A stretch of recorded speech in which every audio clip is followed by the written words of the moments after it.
오늘 본문은 로마서의 최종 결말 부분입니다. 크게 두 부분으로 나뉘어져요. 21절부터 23절까지는 바울과 함께 동역하고 있는 바울의 동역자들이 로마 교회 성도들에게 문안 인사를 전하는 그런 내용입니다. 25절부터 27절까지는요, 바울이 자기가 전하는 그 복음으로 로마 교회 성도들을 능히 견고하게 하신 그 하나님께 영광을 돌리는 그런 송영의 부분이에요. 저는 오늘 이 특별히 25절로부터 27절까지요, 바울의 영광송, 이 송영의 부분을 우리 함께 살펴보면서 하나님의 은혜를 나누려고 합니다. 우리 한번 다시 읽어보십시다. 25절 보면요, 나의 복음과 예수 그리스도를 전파함은 영세전부터 감추어졌다가 이제는 나타내신 바 되었으며 영원하신 하나님의 명을 따라 선지자들의 글로 말미암아 모든 민족이 믿어 순종하게 하시려고 알게 하신 바 그 신비의 계시를 따라 된 것이니, 뭐가? 나의 복음이 예수 그리스도를 전파함이, 이 복음으로 너희를 능히 견고하게 하실 지혜로우신 하나님께 예수 그리스도로 말미암아 영광이 세세 무궁하도록 있을지어다. 아멘. 이 성령 안에는 복음을 주시고 그 복음을 통해서 역사하시는 하나님께 대한 바울의 깊은 감사가 담겨 있어요. 동시에 이 자신이 전하는 이 복음에 대한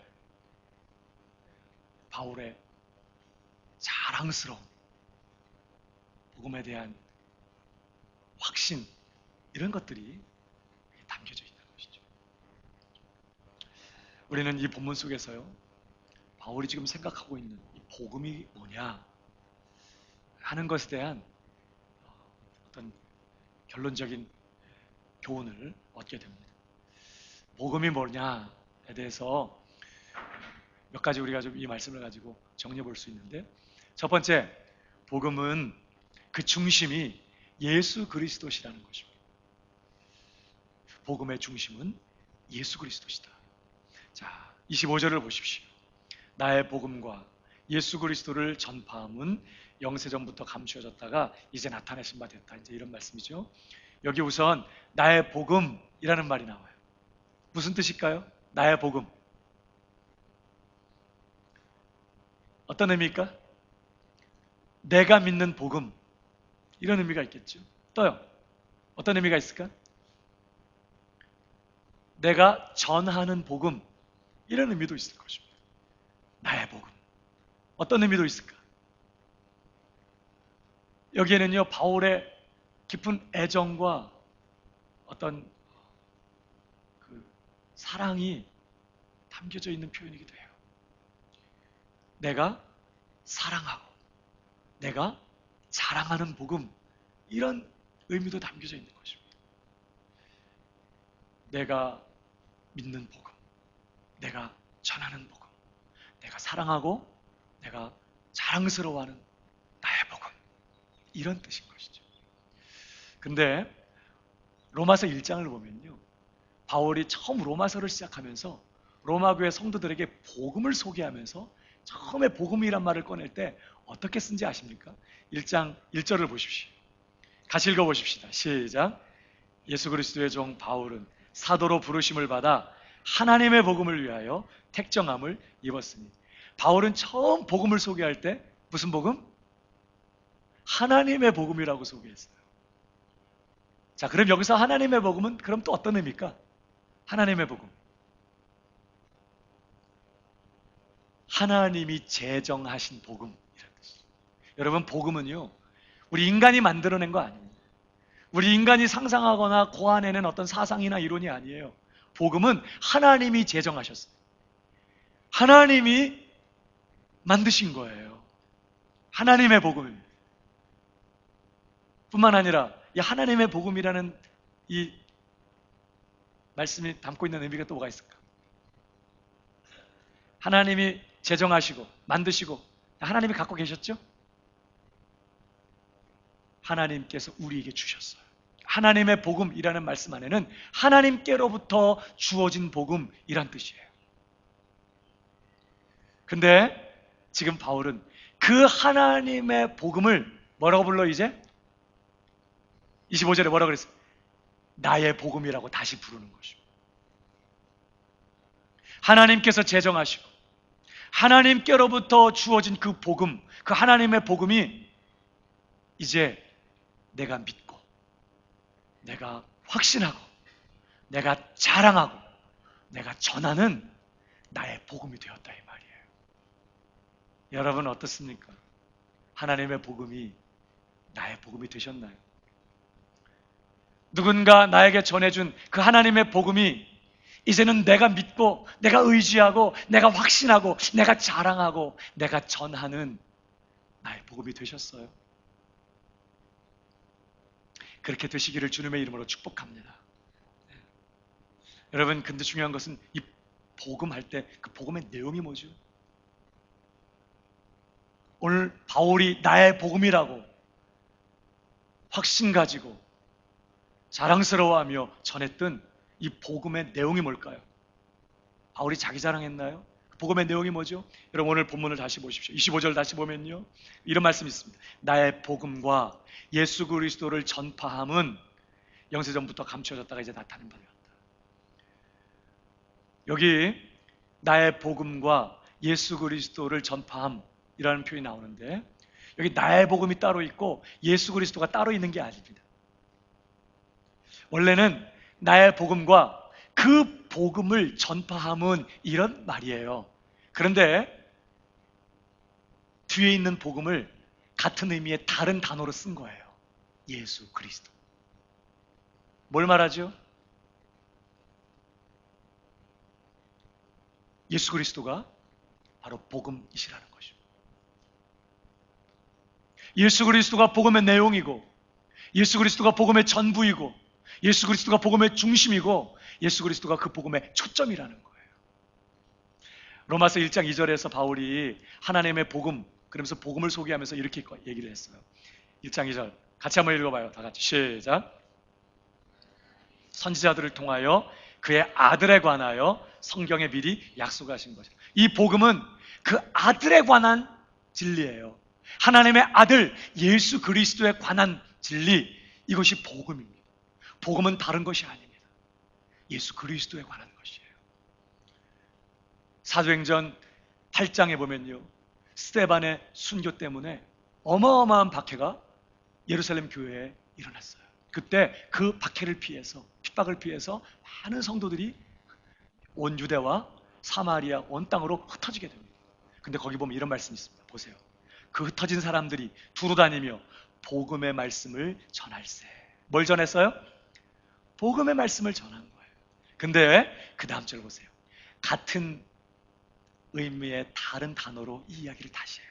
복음의 말씀을 전할세. 빌립이 사마리아 성에 내려가 누구를 전파했다고요?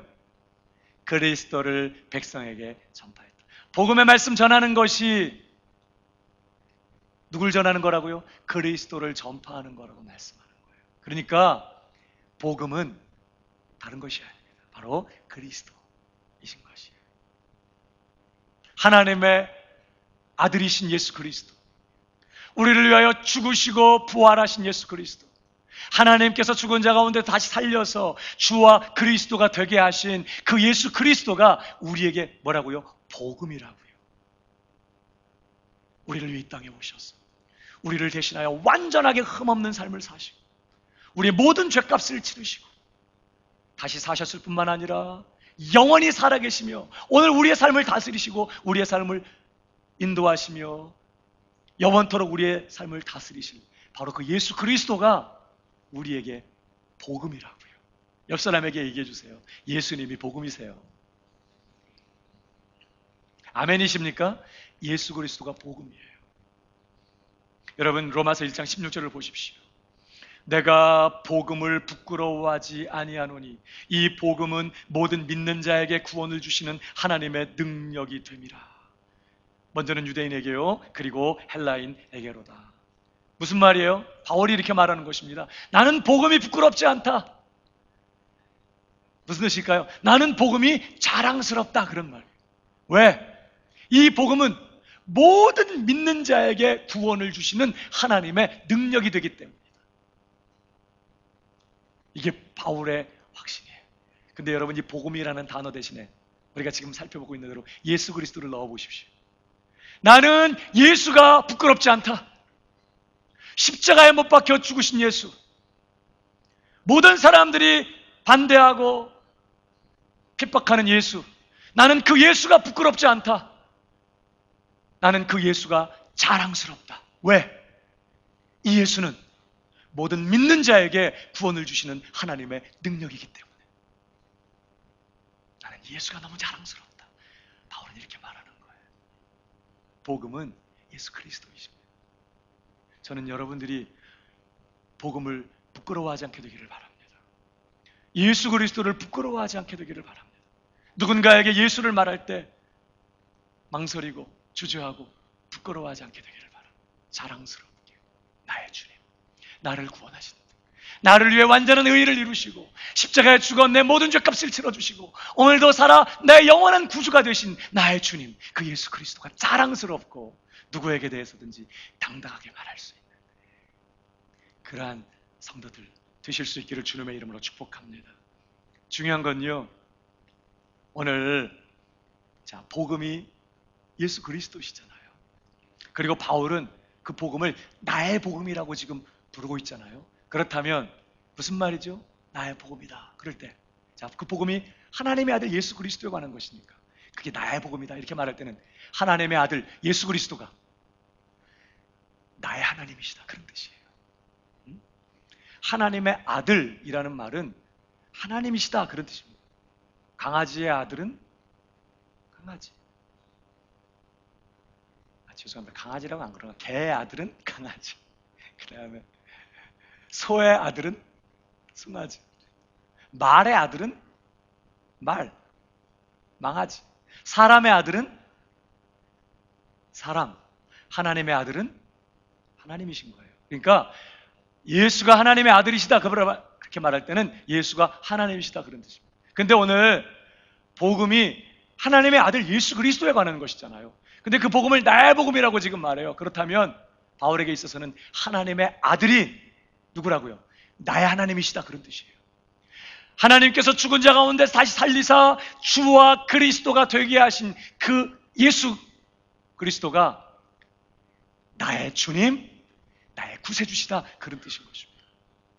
그러니까 하나님의 아들 예수 그리스도 주님 이신 그분이 그냥 하나님의 아들 그리스도가 아니에요.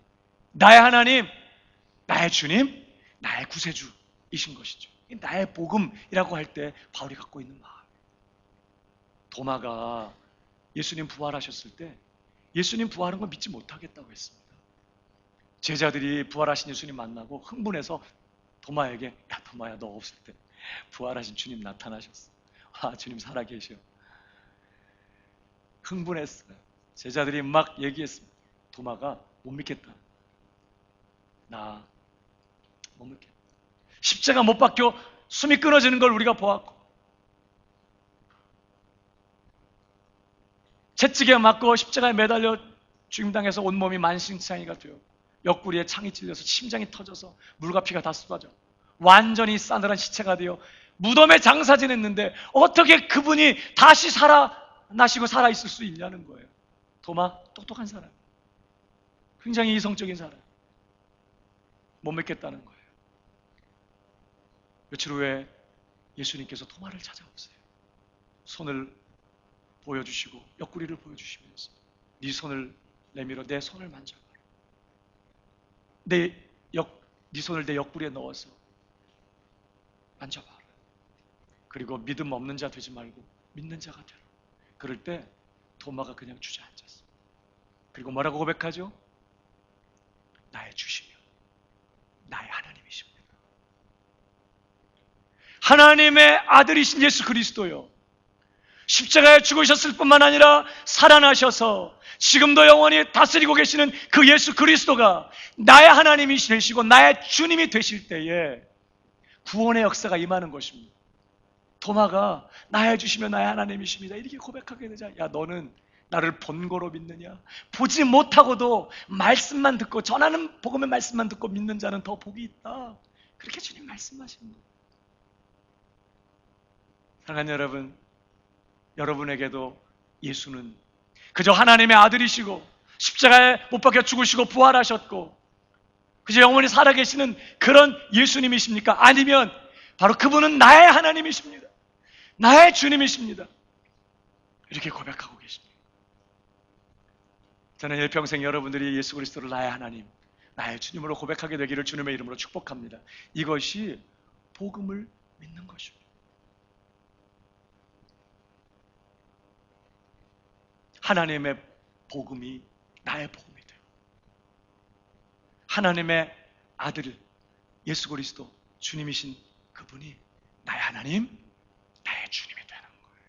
이게 복음을 믿는 것이죠. 오늘 바울은 그 복음을 나의 복음이라고 고백하고 있어요. 저는 여러분에게도 하나님의 복음이 나의 복음이 되는, 나의 복음이라고 고백하게 되는 역사가 있기를 다시 한번 주님의 이름으로 축복합니다. 두 번째로, 복음은 뭔가? 복음은 모든 민족을 위한 것이라는 거예요. 복음은 모든 민족을 위한 것이다. 오늘 26절을 계속 보십시오. 이제는 나타내신 바 되었으며 영원하신 하나님의 명을 따라 선지자들의 글로 말미암아 모든 민족이 믿어 순종하게 하시려고 알게 하신 바, 그 신비의 계시를 따라 된 것이니 이 복음으로 너희를 능히 견고하게 하실 지혜로우신 하나님께. 이렇게 이어져 가고 있습니다. 여기 보면 모든 민족이 믿어 순종하게 하시려고 알게 하셨다. 감추어져 있었던 이 복음, 이제 드러나 하나님께서 알게 하셨는데 뭐 하시려고요? 모든 민족이 믿어 순종하게 하시려고.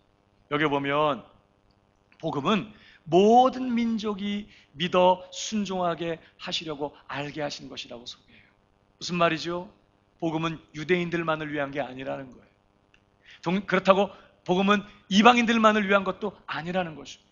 복음은 모든 민족을 위한, 모든 나라, 모든 족속, 모든 방언을 위한 것이에요. 복음은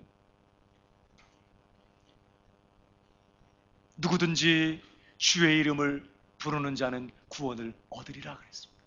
여기 누구든지는 어떤 누구든지를 말할까? 열방과 민족들 가운데 정말 어떠한 사람이든지, 어떤 족속, 어떤 방언에 속한 사람이든지, 누구든지 주의 이름을 부르는 자는, 다시 말하면 하나님의 아들 예수 그리스도를 나의 주님으로 믿고 고백하는 사람은 구원을 얻으리라 하는 것이죠. 그러니까 복음은 모든 민족에게로 가야 하는 것입니다. 그들을 위한 거니까. 우리만을 위한 게 아닌 거예요. 우리만 누리라고 주어진 것이 아니라는 것입니다. 모든 나라, 모든 족속, 모든 방언, 모든 사람에게로 가야 되는 거예요. 그게 복음이에요. 땅끝까지 가야 하는 것이죠. 아까도 말씀드렸지만 초대교회 스데반의 순교를 인해서 아주 큰 핍박이 일어나게 됩니다. 그때 많은 성도들이 예루살렘으로부터 온 유대와 사마리아 온 땅으로 흩어지게 되었습니다. 여러분, 흩어진다는 것은 쉬운 일이 아닙니다. 힘들고 고통스러운 일이에요. 근데 성령 충만한 그 성도들이 흩어져서 그들은 그곳에 들어가서 하나님을 예배하고 기도하면서 그들은 복음의 말씀을 전했다고 했습니다. 예수 그리스도를 전파한 거예요. 그러자 그들 때문에, 그 흩어진 사람들 때문에 어떤 일이 일어나요? 복음을 듣지 못했던 사마리아에, 유대 온 지역에 흩어져 있는 많은 사람들이 예수 그리스도를 듣게 돼요. 복음을 듣게 돼요. 그러니까 초대교회에 핍박이 일어나서 그들이 온 유대와 사마리아로 흩어진 게 이 하나님의 계획이었다는 거예요. 하나님은 우리가 모이는 일에도 관심이 있지만 흩어지는 일에도 관심이 많아요. 우리는 모여있기를 좋아해요. 모여서 은혜 받고, 모여서 성령 받고, 모여서 예배드리고, 모여서 찬송 부르고, 기도하면서 사랑을 나누고, 우리 모여서 은혜 받는 것 너무너무 좋아합니다. 그러나 하나님은 우리가 모여있는 것만 원하지 않아요. 모여서 예배드리고 은혜 받고 기도하고 힘을 얻었다면, 성령을 받았다면 흩어져야 된다는 거예요. 가정으로 흩어지고, 일터로, 직장으로 흩어지고, 세상 구석구석으로, 때가 되어 하나님 인도하시면 다른 지방으로, 혹은 다른 나라로, 땅끝까지 흩어지는 것입니다. 가는 거예요. 가서 거기에서 복음의 말씀, 예수 그리스도를 전하는 거예요. 그게 하나님께서 우리를 향한 하나님의 뜻이라는 것입니다. 저와 여러분도 복음을 믿었다면, 이제 하나님의 복음이 나의 복음이 되었다면, 우리도 이 복음을 다른 사람들에게 전하는 그런 사람이 되어야 합니다. 그것이 하나님의 부르심인 것이죠. 생각해 보십시오. 만약에 내가 먹기만 하면 어떤 죽어가던 불치병자도 낫게 되는 특효약을 알고 있어. 뭐 구하는 거 어려운 거 아니야. 아주 흔한 건데 먹기만 하면 어떤 죽어가던 불치병자도 낫는 그런 특효약이야. 내가 그거 먹고 효과를 봐서 살았어. 만약에 내가 그런 사람이라면 그 약 아마 만나는 사람들에게 자랑하고 소개하고 이야기하지 않겠어요? 그 약 들어봤어요? 그 약 혹시 아세요? 그 약이 이러이러한 병에 좋고 이러이러한 증상에 좋고 그러면서 만나는 사람들에게 그 약의 제조 방법, 복용 방법 뭐 이런 것에 대해서 말하지 않을까요? 아마 입에 침이 마르도록 이야기할 거요. 만약에 똑같은 증상으로 누군가 내 앞에서 죽어가고 있어. 그 약만 먹으면 살아. 그 약을 난 알고 있어. 난 먹어서 이미 생명을 살아가고 있어요. 근데 똑같은 증상으로 누군가 내 앞에서 죽어가고 있어. 근데 나만 알고 있고 나만 먹고 입 딱 다물고 있어. 말해주지 않는다면 나 어떤 사람이죠? 어떤 사람? 나쁜 사람. 살인자예요. 옆 사람에게 얘기해줘요. 혹시 당신이 그 사람 아니요? 누구든지 주의 이름을 부르면 구원을 얻어요. 여러분, 주의 이름을 부르면 구원을 얻어요. 구원받기 위해서 하늘 끝까지 올라갈 필요가 없어요. 구원받기 위해서 어디 땅 깊은 곳으로 내려가야 되는 게 아니야. 구원 얻기 위해서 배를 타고 먼 곳으로 가야 되는 게 아니에요. 구원의 말씀이 우리 마음에 있고 입술에 있어요. 마음으로 믿고 입으로 내가 예수를 믿습니다. 그는 나의 하나님, 나의 주님이십니다. 고백하면 구원을 받는다는 것입니다. 누구든지 주의 이름을 부르면 구원을 받아요. 그래서 그 복음을 들고 산을 넘는 자들의 발이 아름답고 그 복음을 전하기 위하여 거친 땅을 걸어가는 사람들의 발이 아름답다는 거예요. 그 복음을 전할 때, 그 복음을 듣고 믿기만 하면 구원을 받고 그 주님을 부르면 구원을 받게 되는 거예요. 그런데 이 그리스도를, 이 구원의 이름, 이 위대한 이름을, 이 생명의 이름을 누구나 믿으면 구원 얻는 이 복되신 이름을 말해주지 않는다면, 물론 우리가 천국 가면 다 구원받은 사람뿐이니까 거기 가선 전도할 필요 없을 거예요. 그러나 지금은 그렇잖아요. 우리 주변에 영적으로 죽어있는 불신자들이 널려있어. 복음을 필요로 하는, 예수 그리스도를 알아야만 하는 잃어버린 영혼이 널려있어. 그들과 함께 어울려 살면서 그들과 좀 모여서 만나서 밥만 먹고 도서관에서 공부만 할 때 같이 하고 그저 카페에서 커피나 마시면서 노닥거릴 뿐 그들에게 그 생명의 이름 예수 그리스도를 말해주지 않는다. 나 어떤 사람이죠? 나쁜 사람, 살인자예요. 복음은 모든 민족, 모든 나라, 모든 사람들을 위한 것이, 나만을 위한 게 아니에요. 내가 예수를 믿고 하나님을 예수 그리스도를 나의 하나님, 나의 주님으로 고백했다면 이제 우리는 그 복음을 다른 사람에게 전해주어야 해요. 모든 나라, 모든 민족, 모든 족속, 모든 방언의 사람들이 그 복음을 들을 수 있도록, 그 위대하신 주님의 이름을 듣게 될 수 있도록 우리의 남은 삶은 그렇게 복음을 말해주고 복음을 전하는 일을 위해 사는 그런 삶이 되어야 한다는 거죠. 저는 저와 여러분의 남은 생애가 그렇게 되기를 주님의 이름으로 축복합니다. 물론 우리 주변에는 정말 풀타임으로 선교사로 떠날 사람이 있을 수도 몰라요. 그러나 우리가 어떤 직업을 갖든지, 어떤 직장에 있든지, 어떤 형편과 상황 속에 있든지 우리는 직접적으로, 간접적으로 모든 사람들이 예수 그리스도의 이름을 듣고 복음을 듣게 될 수 있도록 우리 그렇게 살아가야 하는 것이죠. 한 달에 10불이라도 선교원금을 봉투에 넣어서 주님께 기도하는 마음, 주님의 복음이 땅끝까지 갈 수 있게 하여 주옵소서. 그런 작은 섬김부터 말이에요. 우리의 남은 삶이 복음이 모든 민족에게로 전해지는 일을 위하여 이렇게 살아가게 되는 은혜가 있기를 주님의 이름으로 축복합니다. 자, 세 번째로 복음은 뭐냐? 복음의 목적이 있다는 것입니다. 복음의 목적은 바로 순종입니다. 한번 따라 하십시다. 복음의 목적은 순종이다. 26절을 보십시오. 이제는 나타내신 바 되었으며 영원하신 하나님의 명을 따라 선지자들의 글로 말미암아 모든 민족이 믿어 순종하게 하시려고 알게 하셨다. 이런 표현이 나와요. 여기 믿어 순종하게 하시려고 그랬어요. 누구를 믿는 것까? 누구를 믿는 거죠? 예수 그리스도를 믿는 것입니다. 누구에게 순종하는 거죠? 예수님께 순종하는 거예요. 그러나 궁극적으로는 누구에게 순종하는 걸까요? 하나님께 순종하는 거예요. 예수님을 영접하는 자는 곧 하나님을 영접하는 것이고, 예수님을 순종하는 것은 곧 하나님께 순종하는 거라고 했어요. 우리가 예수님께 순종하는 것도 그분이 하나님이시기 때문이에요. 믿어 하나님께 순종하게 하시려고, 이런 뜻이에요. 근데 여러분, 사실 이 표현은요, 믿어 구원 얻게 하시려고 라는 표현을 믿어 순종하게 하시려고 이렇게 바꿔 쓴 거예요. 구원이 뭐라는 거죠? 그러니까 구원받았다는 건 뭘 말해요? 순종하게 되는 것을 말하는 거죠. 믿어서 순종하게 하시려고, 믿어서 구원받게 하시려고, 이 말을 믿어서 순종하게 하시려고 이렇게 쓴 거예요. 믿으면 구원을 얻습니다.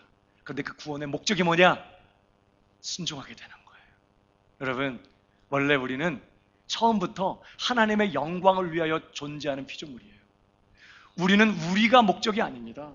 처음부터 우리는 하나님을 영화롭게 하고 하나님을 기쁘시게 하고 그분의 뜻과 목적을 이루기 위하여 창조된, 그리고 이 지상에 존재하는 피조물이에요. 그리고 우리가 하나님을 영화롭게 하는 방식이 뭐냐? 그것이 바로 하나님께 순종하는 것입니다. 우리가 하나님을 신뢰하고 그분이 우리에게 뭐라고 말씀하실 때 예, 아멘입니다. 하나님을 전적으로 신뢰하고 사랑하는 마음 가지고 마음 중심으로부터 순종할 때에 하나님은 하나님으로서 영광을 받으시는 것입니다. 생각해봐요. 남편이 여보 우리 이거 이렇게 합시다. 그럴 때 아내가 예 여보 이러면서 기쁨으로 순종할 때 남편은 남편으로서 굉장히 좋지 않겠어요? 아직 몰라요? 모르시는구나. 근데 남편이 여보 이렇게 합시다. 아내가 싫어요. 당신 말 들어서 잘 된 적이 한 번도 없었어. 이러면서 싫다고 하고 남편이 뭐라고 하자고 하는데 거역하면 남편 마음이 어떨까? 굉장히 무시당했다고 생각되고 내가 왜 사나 이런 생각이 들 거예요. 내가 왜 그때 거기에 있어가지고 이 사람을 만났지 막 이런 하게 되지 않겠어요? 우리가 하나님을 신뢰하고 사랑하는 마음으로 하나님께 순종할 때 하나님은 하나님으로서 영광을 받으시는 거예요. 우리가 불순종하면 무슨 뜻이죠? 나는 하나님으로 인정하지 않습니다. 그런 뜻이에요. 하나님 굉장히 모독을 당하시는 상태가 되는 것이죠. 순종이 우리의 존재 목적이에요. 아멘이십니까? 순종이 그래서 우리의 영광인 것입니다. 하나님이 영광 받으시는 것이 우리가 존재 목적이기 때문에 하나님이 영광 받으실 때 우리도 영광을 받게 되는 거예요. 순종이 우리의 복이야. 순종할 때 우리에게 복이 임하는 거예요. 한번 따라 하십시다. 순종이 존재 목적이다. 순종이 우리의 영광이다. 순종이 우리의 복이다. 여러분, 근데 문제는요, 타락한 인간은, 죄인은 더 이상 하나님께 순종할 수 없는 상태에 있다는 것입니다. 물론 죄인은 스스로 순종하기를 거부하고 있기도 하지만 사실상 순종이 불가능한 상태에 있어요. 죄인은 이미 영적으로 죽어 있어. 하나님의 말씀에 반응할 수가 없어요. 하나님께서 뭐라고 명령하셔도 그 말씀을 따라 살아갈 힘과 능력이 죄인 안에는 없어요. 겉모습으로는 뭐 순종하는 척 할 수 있어도 마음 중심으로부터 그게 불가능합니다. 죄인은. 그래서요, 구원 얻지 못한 죄인은요, 하나님께서 그 목전에서 홍해를 가르셔도, 반석을 쪼개서 물을 내시고 하늘에서 양식을 비처럼 쏟아 부으셔도 절대 하나님께 순종하지 않습니다. 그게 구약 이스라엘 역사예요. 그들은 하나님께서 광야 40년뿐만 아니라 가나안 정복 시대, 그리고 계속해서 이스라엘 역사 가운데 얼마나 많은 기적과 능력으로 친히 나타나시고 역사하셔서 하나님을 드러내셨는지 몰라요. 그러나 이스라엘은 그렇다고 해서 하나님을 경외하고 하나님께 순종했냐? 끊임없이 우상 숭배하고 불순종하면서 결국 어떻게 됐죠? 아수르에 망하고 바벨론에 망해요. 이스라엘 역사는 우리에게 뭘 보여주죠? 죄인이 근본적으로 그 중심으로부터 변화가 일어나지 않는다면, 그가 근본적으로 다시 중생하는 일이 없다면 소망 없다는 거예요. 하나님이 율법을 주시고 기적을 보여주시고 온갖 능력 있는 일을 눈앞에 펼쳐내셔도 인간은 순종할 수 없는 그러한 절망적인 상태에 있다 하는 것을 보여주는 것입니다. 이러한 불순종으로 인해서 하나님께 영광을 돌려야 할 인간은 오히려 하나님을 멸시하고 모독하게 됐고, 이런 불순종으로 말미암아 인간은 그 존재의 목적을 잃어버린 것입니다. 여러분, 이 마이크가 어느 날 소리가 안 나온다면 어디다 쓰죠? 이 마이크를? 하는 소리가 안 나와. 그럼 맨날 이거 귀에 걸고 다니죠, 제가? 왜 얼마나 우습겠어, 이걸. 시장 갈 때도 사람 만날 때 걸고 다니는, 이건 그런 거 아니에요. 소리가 안 나와요. 어디다 써요? 이거 빼갖고 있으시죠? 어디다 써요? 쓰레기통에 버리는 것입니다. 폐기 처분이에요. 불순종으로 그 존재의 목적을 잃어버린 인간은요, 영원한 파멸인 것입니다. 존재해야 될 이유가 없는 거예요. 영원한 멸망이에요. 그게 죄인의 상태인 것입니다. 죄인은 스스로 하나님 앞에 순종할 수 있는 능력이 없어요. 그러고 싶은 생각도 없고 그럴 능력도 없고. 그런데 예수를 믿어 얻는 이 구원이요, 복음을 믿어 얻는 이 구원이 우리로 하여금 그 복된 순종을 가능하게 만든다, 이 말이에요. 한번 따라 하십시다. 구원이 순종을 가능하게 만든다. 여러분, 복음은 모든 믿는 자에게 구원을 주시는 하나님의 능력이 됨이라 그랬습니다. 여러분, 왜 그런 표현을 쓰죠? 복음은 모든 믿는 자에게 구원을 주시는 능력이다. 여러분, 구원의 역사에는요, 하나님의 능력이 개입한다는 거예요. 구원이 뭐죠? 구원은요, 하나님의 능력이, 이 능력이 어떤 능력이에요? 죽은 자를, 예수 그리스도를 죽은 가운데 다시 일으킨 능력이에요.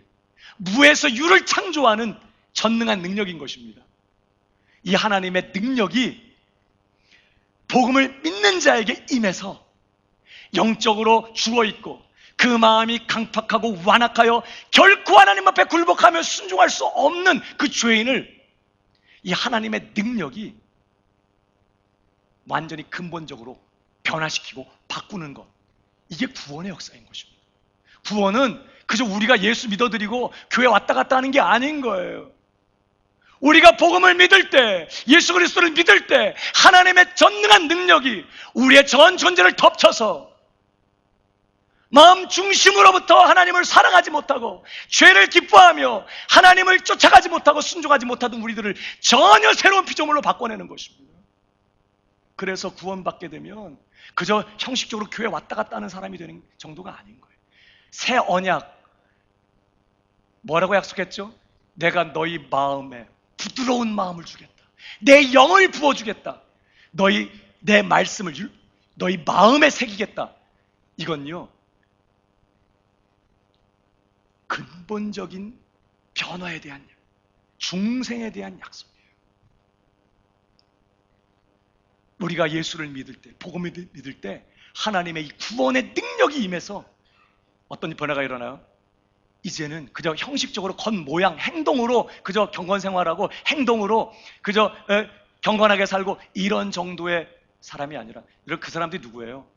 마음 중심에는 여전히 음란하고 교만하고 미워하고 살인의 마음, 외식한 이런 마음이지만 겉모습은 너무나 경건했던 바리새인들, 서기관들, 예수님께서 얼마나 무섭게 책망하셨는지.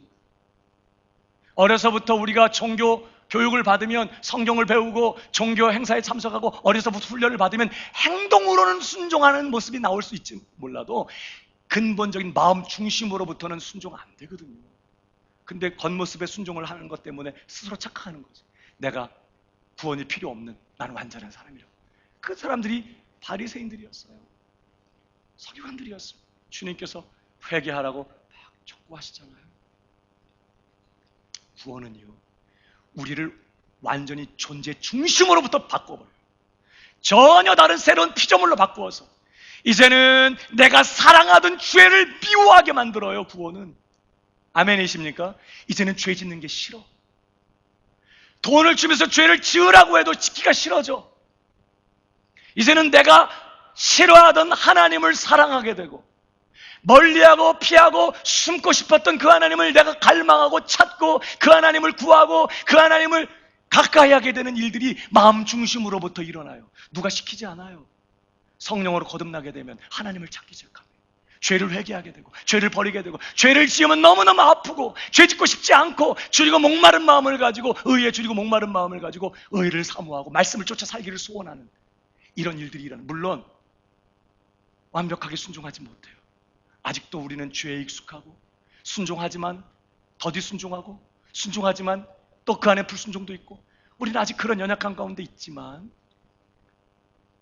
구원은 근본적인 변화를 일으켜서 이제 순종할 수 있는 사람으로 우리를 바꿔. 지금은 우리가 완전하게 순종하지 못해도 주님 오시는 날, 우리가 완전히 영화롭게 되면 새하늘과 새 땅에서 우리가 완전하게 하나님 앞에 순종하게 될 것입니다. 그러나 이미 그 구원이 지금 우리에게 주어져서, 복음을 믿는 자들에게, 우리가 예수님을 주님으로 믿을 때 우린 예수님과 연합한 자가 됩니다. 그럼 예수님은 내 안에, 나는 예수님 안에 있게 돼요. 우리 예수님과 연합, 내가 그리스도와 함께 십자가 못 박혔나니 이제 불순종하던 교만하던 악행하던 음란하던 거짓말하던 미워하던 용서하지 않던 불순종하던 내가 주님과 함께 죽어버린 것입니다. 주님과 함께 장사 지낸 바 되었어요. 나는 주님과 함께 죽어 끝장난 것입니다. 그리고 이제 내 안에 하나님 앞에 죽기까지 순종하시던 예수님이 살아계세요. 아멘이십니까? 그 예수님이 내 생명이 되셨어요. 그 예수님이 내 전부가 되신 거예요. 내 안에는 예수 생명이 충만하고, 이제는 내 안에 예수 그리스도 안에 역사하시는 성령님이 내 안에 역사하고 계세요. 그러니까 예수를 믿는 신자는 이제 더 이상 죄 짓지 않고 살아갈 수 있는 존재가 되었다 이 말이에요. 우린 너무나 조건 형성이 잘 돼 있어. 왜 강아지 띵똥띵똥 이렇게 배 울리고 먹을 거 딱 주고, 또 배 울리고 먹을 거 주고, 배 울리고 먹을 거 주고, 배 딱 울리면 문제부터 뭐예요? 침 막 나와. 조건 형성이 되는 거죠. 우리는 이전에 죄 유혹이 오면 바로 죄로 반응했어. 유혹이 오면 반응, 시험 오면 반응하고, 우리 그렇게 늘 살아왔고 거기에 익숙하고 조건 형성이 돼 있기 때문에 이제 나는 주님 안에서 완전 새로운 피조물 되었고, 이제는 예수 생명으로, 성령의 능력으로 죄를 이기며 죄 짓지 않고 완전하게 하나님 앞에 순종할 수 있는 그런 존재가 되었음에도 불구하고 우리가 그걸 믿지 못해. 유혹이 오면 아유, 또 이전의 방법 또 넘어지고 죄 짓고 이렇게 되는 거예요. 그러나 우리 분명히 생각해야 돼요. 복음은 그 목적이 순종하게 하기 위함인 거예요. 다시 말하면 우리가 복음을 믿어서 구원 얻게 되면 순종할 수 있는 사람이 된다.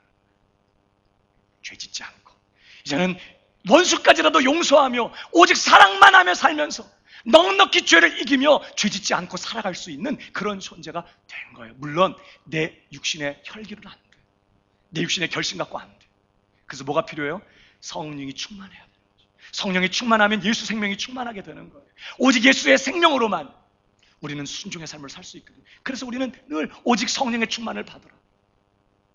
그래서 초대교회 성도들도 한 곳에 모여서 여러 날을 전혀 기도에 힘쓰면서 기다리고, 위로부터 성령이 그들에게 부어졌을 때 그들은 능력을 받고 이제는 넉넉히 주님의 뜻에 순종하면서 우리 하나님께 영광 돌리는 그런 승리의 삶을 살 수 있었던 것이죠.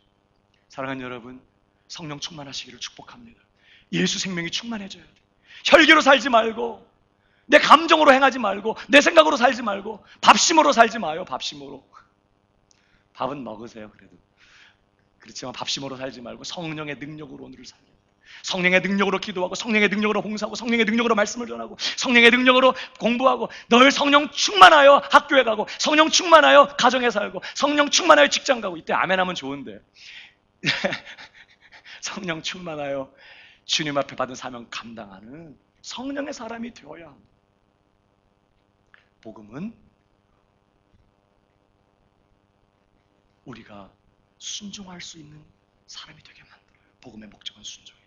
믿어 구원 얻게 하시려고, 믿어 순종하게 하시려고. 이게 같은 의미를. 오늘 순종의 복을 빼앗기지 않고 사는 우리 광명의 성도들 되기를 주님의 이름으로 축복합니다. 기억하세요. 순종이 구원의 조건은 아닙니다. 그러나 구원의 증거예요. 순종이 구원의 증거다. 믿어 순종하게 하시려고. 이게 복음의 목적인 것을 기억하고. 또 한 가지, 네 번째로, 복음은 성도를 견고케 하는 하나님의 방법이라는 것입니다. 자, 26절을 보세요. 알게 하신 바 그 신비의 계시를 따라 된 것이니 이 복음으로 너희를 능히 견고하게 하실 지혜로우신 하나님께. 지혜로우신 하나님이 이 복음으로 능히 너희를 견고하게 하실 것이다. 바울의 확신입니다. 여러분, 복음은 구원 얻은 성도들을 능히 견고하게 하시는 하나님의 방법. 그러니까 이게 뭘 말하죠? 복음이라는 것은 처음에 죄인이 예수 믿어 구원받게 될 때만 필요한 게 아니라는 거예요. 복음은 이미 예수 믿어서 신앙생활하고 있는 성도들에게도 절대적으로 필요해요. 그 성도들이 견고한 믿음의 사람으로 계속해서 자라가는 일을 위해서도 이 복음은 절대적으로 필요하다는 것을 암시하는 것입니다. 앞에 로마서 1장을 보면요, 너희 믿음이 온 세상에 전파됐다. 그래서 난 너무 감사한다 하나님 앞에. 그런 바울의 이야기가 나와요. 이미 로마에 교회가 있었고, 그 로마 교회 성도들이 얼마나 뜨겁게 예수 잘 믿고 신앙생활 잘하고 있었는지 그 소문이 로마 제국 전역에 다 퍼졌어요. 바울도 그 교회 소문을 들어 알고 너무너무 감사했던 거예요. 로마 교회는 이미 예수 믿고 있는 사람들, 신자들이에요. 믿음 생활 잘하고 있는 것입니다. 근데 바울이요, 나는 여러 번 너희에게 가기를 원했지만 길이 막혔었다. 그러나 나는 지금도 너희에게 가기를 힘쓰고 있다. 그러면서 하는 말이, 나는 할 수 있는 대로 너희에게도 복음 전하기를 원하노라. 지금 로마 교회에 바울이 복음 전하기를 원한다는 거. 아니, 복음은 불신자들한테 전하는 거 아니에요? 근데 지금 바울이 로마 교회 성도들에게 복음 전하기를 원하는데, 그러면서 로마서가 쭉 이어지는 거예요. 그리고 마지막에 딱 와서 뭐라고 말해요? 이 복음으로 능히 너희를 견고하게 하실 지혜로우신 하나님께 세세 무궁토록 영광을 받을지어다. 이렇게 말해요. 그러니까 복음은 이미 예수 믿고 있는 그 신자들이 견고한 신앙의 사람이 되는 일에 절대적으로 필요한 것이다 하는 사실을 우리에게 보여줘요. 저는 여러분들이 계속해서 자라고 또 자라서 그리스도의 장성한 분량이 충만한 데까지 장성하게 되는 그런 우리 성도들 되기를 주님의 이름으로 축복합니다. 저는 여러분들이 어떤 유혹이 찾아오든지, 어떤 시험이 오든지, 어떤 이단의 공격이 있든지, 어떤 시련과 핍박과 환난과 고난이 역경이 닥쳐오든지 흔들리지 않고 요동하지 않고 계속해서 기쁨 충만, 감사 충만, 은혜 충만, 능력 충만, 믿음 충만하여 예수 그리스도 바라보고 사명 감당하며 흔들리지 않고 믿음의 길을 걸어가는 견고한 믿음의 사람들이 되기를 주님의 이름으로 축복합니다. 비결은 하나예요. 복음을 붙잡는 것입니다. 일평생 복음을 붙드는 거예요. 그 복음이 나를 견고하게 만들어요. 그 복음이 교회를 견고하게 만들고, 이단이 들어와도 복음이 확실하면 교회는 흔들리지 않아요.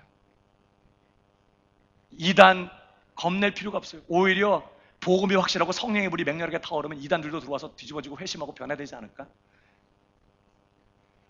그러게, 뭐 농담 삼아 하는 얘기지만, 뭐 문에다가 막 이단 출입금지 막 이런 거 쓸 게 아니라, 뭐 이단 오히려 환영하는 여기 와서 복음을 들으십시오. 이곳에 와서 함께 예배하고 복음을 듣다가, 아유 우리가 잘못됐구나, 이거 성령의 능력으로 완전히 깨어지고 예수 그리스도를 바라보게 되고 모든 소망을 예수 그리스도에게 두게 되고 자신도 복음을 확신하게 되고 이제는 이단 사설을 전하는 미혹자들이 아니라 생명의 복음 전하는 복음의 증인들로 바뀌는 역사가 교회마다 일어나야 되지 않겠어요? 오클랜드에 그런 교회가 필요하지 않나요? 우리 광명교회가 그런 교회 되면 안 될까? 복음이 우리를 견고하게 만들어. 그러니까 여러분, 견고한 신앙인 되려면 뭐 해야 돼요? 복음을 붙잡아야 돼. 복음에 대해서 탁월한 이해를 가져야 돼. 복음을 깊이 알아야 되는 거예요.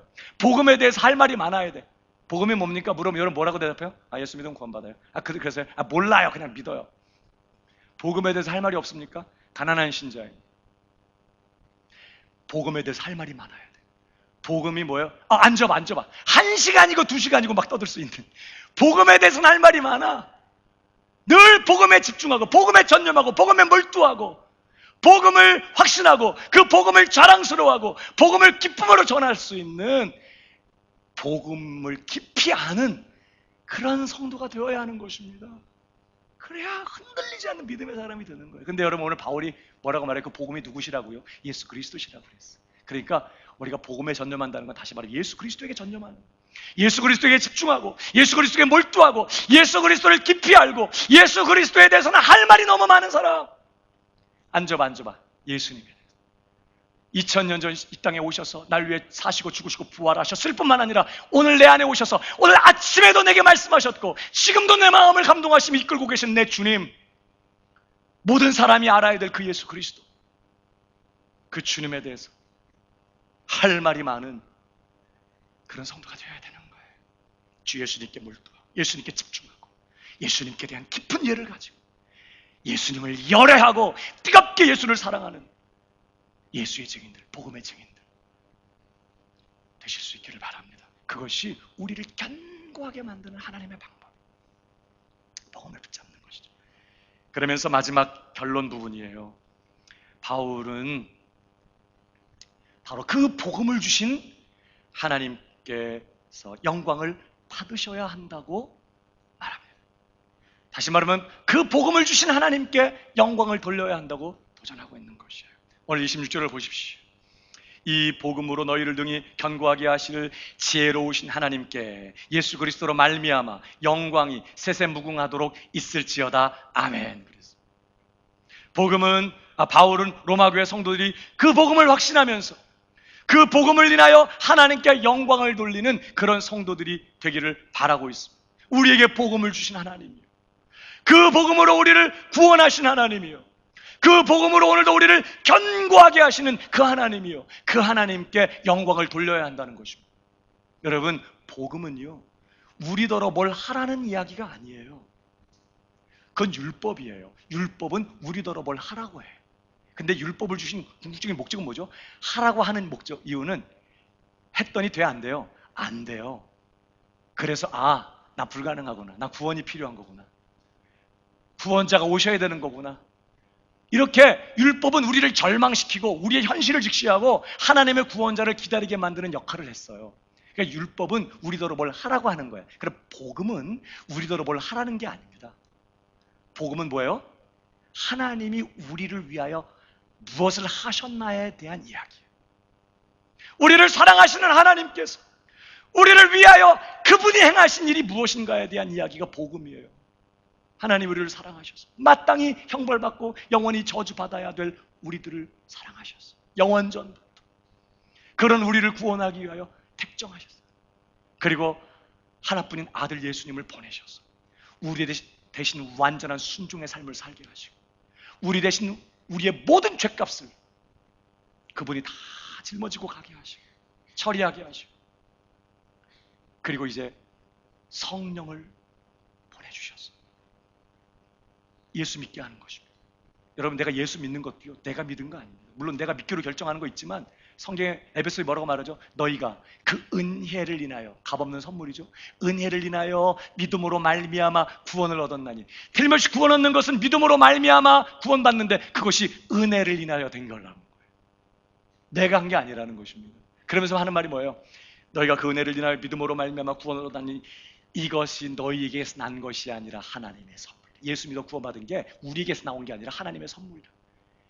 행위로 말미암은 것이 아니니 이는 누구든지 자랑치 못하게 합니다. 예수 믿고 구원받은 거요. 자랑할 수 없다는 거. 왜? 은혜의 선물이거든. 성령님이 우리 안에 오셔서 예수 믿도록 믿음을 넣으셨어요. 예수가 믿어지는 것입니다. 안 믿어지는 건요, 안 믿어져요. 아무리 복음을 설명하고 아무리 뭐 얘기를 해도 안 믿어지는 거 어떻게 믿습니까? 근데 누구는 믿어진다니까. 그 말을 들을 때, 아, 나의 주님이시구나, 날 구원하러 오신 거구나, 내 하나님이시구나, 하나님이 날 사랑하신 거였구나, 믿으면 구원이구나, 내가 믿어야 되겠는데. 왜 그런 거죠? 성령님이 내 안에 오신 거예요. 은혜가 임한 거예요. 그래서 내가 예수를 믿습니다 고백하면 하나님은 그 믿음을 통해 우리를 예수 그리스도께 접붙여 연합시켜서 예수님을 주님으로 믿는 우리를 예수님 안에 연합시켜서 예수님 내 안에, 나는 예수님 안에, 예수님의 전부가 내 것이 되게 하시고, 예수님의 죽음이 나의 죽음이 되게 하시고, 예수님의 부활도 내 부활, 예수님의 순종도 내 순종이 되게 하시고, 예수님의 그 완전한 의도 내 의가 되게 하셔서 내가 주님을 믿을 때 너 의롭다, 예수님의 의가 내 거라는 거예요. 하나님의 아들의 권세가 네 거라는 거예요. 그러면서 자녀이면 하나님의 후사요, 그리스도와 함께한 후사니, 예수 그리스도가 하나님의 아들이시고 그가 아들로서 받으실 상속이 있거든, 상속받으실 기업이 있거든요. 근데 우리가 예수님과 연합되면 예수님의 아들의 권세가 내 거가 되기 때문에 나도 예수 그리스도와 함께 하나님의 상속자가 돼. 그래서 와서 뭐라고 말하죠? 그와 함께 영광을 얻기 위하여 고난도 함께 받아야 될 것이다. 그래서 우리가 그 영광의 기업을 누리기에 합당한 자가 되게 하기 위하여 하나님은 오늘도 예수 믿게 하시고 자녀 삼으신 우리를 어떻게? 고난을 통해 연단하시고 훈련하시고 깎고 낮추시고 깨뜨리고 부수어서 장차 나타날 영광을 준비케 하시고 그리스도의 날에 우리를 완전히 영화롭게 하사 영광의 나라에 합당한 영광의 기업에 어울리는 그런 사람으로 완성해내고야 마실 거라고요. 그게 복음이에요. 우리를 사랑하시는 하나님이 우리를 부르시고 의롭다 하시고 우리를 영화롭게 하고야 마실 이야기, 그 신실하신 하나님이 소망 없는 우리를 사랑하셔서 그 아들 예수 그리스도의 완전한 구속을 통해 우리를 구원해내시고 성령의 역사로 우리를 거룩하게 하사 마지막 날에 우리를 영화롭게 하고야 마실 이야기, 그것에 관한 이야기, 그게 복음이라는 거예요. 그래서 오늘 바울이 바로 그 하나님이 영광 받으셔야 된다는 것입니다. 만약에 우리가 천국 가서 내가 뭘 한 거가 있다면 그래도 내가 좀 했지, 아유 그랬더니 아무개가 나 교회 가지 말자고 미혹하고 유혹하고 죄짓자고 유혹하고 술 마시고 나쁜 짓 하자고 유혹할 때 내가 그래도 믿음을 지켰지, 내가 좀 했지, 이런 사람들은 천국 가서 뭐예요? 하나님 앞에 상급받고 영광의 면류관 받을 때 아유 좀 작네, 내 노력이 왜 좀 작은 거 아니야, 이렇게 할지 몰라. 근데 천국 가면 그게 없어. 천국 가면 우리가 다 같이 고백하게 되는 게 뭔지 아십니까? 내가 일평생 사는 동안 죄 아닌 것이 없었어. 그래서 내 일평생 사는 동안 하나님의 은혜 아닌 게 없었어요. 모든 게 하나님의 은혜야. 내가 믿음 지킨 거, 내가 예수 믿게 된 것부터, 아니 처음부터 하나님이 나 같은 거 사랑하셨고 날 위해 아들을 보내시고 성령을 보내 예수 믿게 하시고 믿는 내 삶을 계속해서 간섭하사 이 영광스러운 자리까지 이끌어 오신 거예요. 그러니까 뭐예요? 천국에서 영원히 우리가 할 게, 세세 무궁토록 우리가 할 게 뭐예요? 영광의 멀류관 벗어서 주님께 내어드리면서 이 영광은 주님이 받으셔야 되는 것입니다. 세세 무궁토록 영광을 돌리는 것이죠. 오늘 하나님의 복음을 나의 복음이라고 고백하는 이 바울은 그래서 우리 하나님이 영광을 받으셔야 한다고 그렇게 고백하고 있는 것입니다. 사랑하는 여러분, 남은 생에 저와 여러분 우리를 사랑하셔서 우리에게 복음을 주신 하나님께 감사하게 되기를 주님의 이름으로 축복합니다. 내 삶에 어려움이 있고 풀리지 않는 힘든 일들이 있고 여전히 내 삶에 고난과 아픔이 있지만 나 같은 걸 사랑하시고 날 위해 아들을 내어주신 하나님, 날 위해 복음을 주신 하나님, 믿어 구원받게 하시고 오늘도 하나님의 자녀 삼아 장차 나타날 영광을 위하여 오늘 고난 중에 나를 연단하시며 훈련하시는 그 신실하신 하나님이요, 우리의 삶을 영화롭게 완성시키고야 마실 그 하나님 때문에 내게 복음 주시고 나를 사랑하시는 그 하나님께 늘 감사하고 늘 기뻐하고 늘 그 하나님께 찬송 올려드리면서 아유 하나님 돈 좀 주세요, 아유 하나님 건강 좀 주시죠, 아유 하나님 세상적으로 좀 이렇게 좀 풀어주면 안 돼요, 이런 거가 아니라 그런 거랑 상관없이 내게 복음을 주신 그 하나님 앞에서 감사, 영광 돌리고 기뻐하고 찬양하는 그런 감사와 찬송이 이 땅에서부터 세세 무궁토록 이어지는 그 복된 삶을 빼앗기지 않고 누리는 광명의 성도들 다 되실 수 있기를 주님의 이름으로 축복합니다. 여러분, 하나님의 복음이 나의 복음이 되셨나요? 이제 올 한 해 우리의 남은 생에 오직 그 복음을 붙들고 그 복음을 확신하고 그 복음을 자랑스러워하고 그 복음을 전하면서 그 복음 주신 하나님께 영광 돌리며 넉넉한 승리의 삶을 살아내는 우리 청년들, 우리 모든 성도들 다 되시기를 주님의 이름으로 축복합니다.